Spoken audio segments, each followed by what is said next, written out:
بيعدي علينا أوقات كتير نفتكر فيها زمان، طفولتنا وبراءتنا وأحلامنا البسيطة اللي كانت كبيرة قوي في عيوننا وقتها.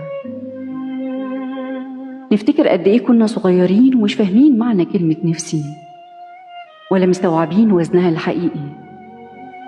نفسي لما أكبر أبقى كذا، أشتغل كذا، أتجوز فلان أو فلانة.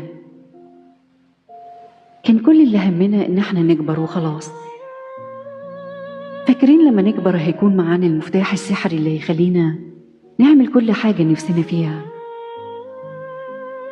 فكبرنا وعادت سنين كتير، وأحلام الطفولة في منها اللي اتحقق فعلا، وفي منا اللي ربنا كرم صاحبه ووصله الحلم يمكن كان أكبر من اللي كان متخيله.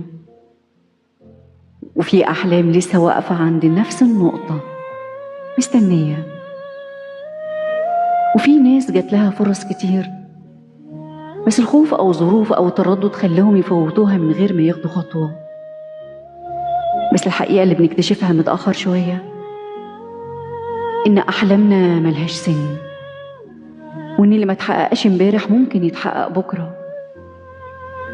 يمكن اتغيرنا وتوجعنا وتعلمنا، بس جوانا طفل صغير لسه عايش، لسه بيحلم حتى لو بصوت واطي محدش سمعه غيره. يمكن مش مطلوب نحقق كل أحلام الطفولة، يمكن المطلوب بس إن احنا نرضى ونفهم إن كل مرحلة كان ليها جمالها، وكل طريق خدناه علمنا حاجة.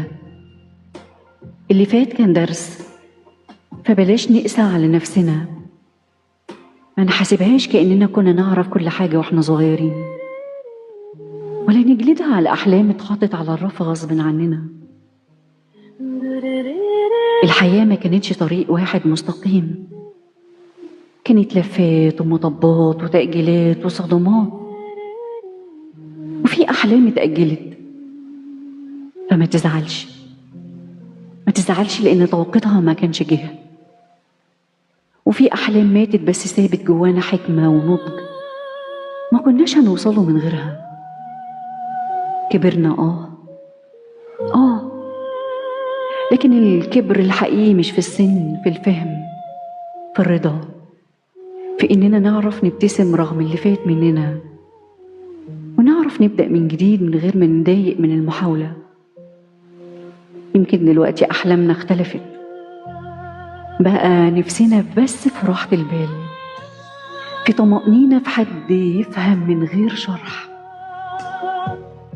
في حد يفهمنا من غير شرح، في يوم يعدي من غير وجع،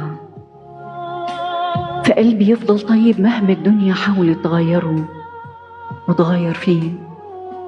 مهما حصل افضل فاكر انك لسه في الرحلة، ولسه في مساحة للحلم حتى لو الحلم بقى أبسط. خليك فاكر ان اللي فات كان درس، واللي جاي فرصة، وطول ما في نفس بيتاخد ولسه في حلم يستاهل يتعاش، ولسه أمل يستاهل نصدقه، فأنت كويس. فما تزعلش، ما تزعلش.